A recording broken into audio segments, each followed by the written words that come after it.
Salut les potagistes. Allez, je pourrai enfin m'occuper de nouveau du potager. Le gros chantier de la fosse septique est fini. Travaux intérieurs de la maison pour l'instant c'est fini. Donc ouf, on retourne un peu au potager, tant mieux parce que c'est la saison, le mois d'octobre, où il faut amender votre potager. C'est vraiment le moment où il faut le faire. Donc je vais vous expliquer, je vais vous faire une autre vidéo. Comment moi j'amende le terrain. Il faut savoir que la permaculture, c'est juste nourrir son sol. Voilà. Donc pour moi, c'est ça, permaculture, nourrir son sol. Comme vous voulez, avec ce que vous voulez, ce que vous avez, ce que vous pouvez avoir, mais nourrir le sol. Là, vous voyez, bon, j'ai juste protégé mon Satsuma Miragawa pour ce premier hiver. Voilà. Les hivers prochains, il sera adapté, je ne le couvrirai plus. Il tient jusqu'à -12. Mais pour une adaptation, on le couvre. Donc je l'ai arrosé, j'ai mis un seau de notre compost de toilette sèche pour qu'il soit nourri. Je le mets à l'abri. Alors il faut faire gaffe, bon ces bâches ça coûte pas cher, ça coûte 6-8 euros. Il faut faire gaffe que l'eau ne traverse pas trop quand même à travers, donc de temps en temps y mettre un petit coup d'arrosoir quand même l'hiver. Voilà, et vous voyez j'ai passé un coup de rotofil ici seulement. Et toute mon herbe que je coupe, je le mets dans mes bacs directement. Voilà. Donc vous voyez, ça fait bien 4-5 semaines que je devais tondre. Je n'ai pas tondu. Alors regardez la masse d'herbe que j'ai. Comparé à là, on voit bien la différence. J'ai une masse d'herbe tout partout dans le potager. Donc je ne vais pas m'embêter. Ce que je vais faire, ça va être tout simple. Je vous ferai voir un peu la fin, mais en gros, tout ce qui ne me sert plus, là, on va aller sur ce bac là, ce sera plus clair. Vous voyez ici avec des tomates. Ah ben regardez les belles, je sais plus, qui poussent maintenant. Capucine. Oui. Il faut savoir que l'éclair de capucine, vous pouvez manger, c'est très bon. Acide dans les salades et ça donne de la couleur. Bon bref, vous voyez tout ça là qui est mort là. Hop, je vais tout couper, tout laisser au sol, là, directement. Vous voyez déjà mon sol, il y a déjà du foin de l'année passée. Hein. Voilà.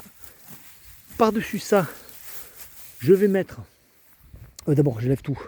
Je mets un coup de grelinette pour aérer juste un petit peu mon sol, d'accord. Je dépose tout ça au sol. Toute l'herbe que je vais couper là sur le côté, là, tout ce qu'il y a là, d'accord, cette épaisseur là, ça va aller dessus aussi, plus 2-3 brouettes de toilettes sèches. Voilà, ça sera pour ces bacs là, tout le temps en fait. Dès que j'ai plus de toilettes sèches en fait, je mettrai aussi comment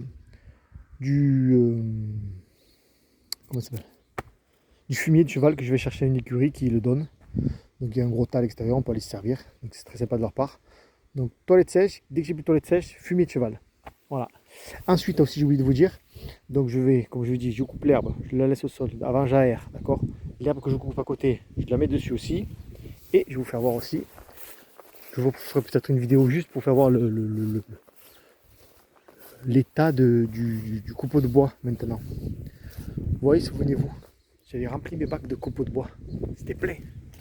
Alors d'abord, regardez comme ça a baissé, d'accord. Et regardez ce qu'il y a dedans. Regardez-moi ça. Ça, c'est juste magnifique. Voilà. Et ça, ben, ça va aller au potager aussi, de partout. Voilà. Donc voilà, nourrir le sol au maximum. Vous voyez les rails, ma forme peut sortir. Regardez ça. Ce qu'il y a dessous, ce qui m'attend. C'est magnifique. Là, je vais ouvrir le bac. Les deux d'ailleurs, les trois même. C'est même celui-là. C'est noir. C'est noir. C'est trop bon. Donc tout ça, ça va aller au potager aussi. Donc c'est long, c'est facile, oui. Mais je prépare pour l'année prochaine. Après, l'idéal, c'est qu'une fois que j'ai fait tout ça partout, c'est-à-dire copeaux de bois bien compostés, herbes, résidus de plantation au sol, aération du sol, toilettes sèches par-dessus. Une fois que tous mes bacs sont faits comme ça partout, que j'ai tendu partout, que tout est bon, j'irai sûrement mon paysan prendre des bottes de foin et je recouvrirai de foin partout. Voilà. Et là, l'année prochaine, mon sol il sera encore meilleur et j'aurai encore de plus belles plantations. Et voilà, donc je vais vous faire des vidéos là, dans la journée un petit peu parce qu'après il faut que je ramasse aussi les potirons et courges. Faire voir un peu ce que j'ai ramassé cette année, l'état de mes choux, les choux ils sont énormes, l'état de la serre, et tout ça. Bon voilà. Allez, première petite vidéo et à bientôt.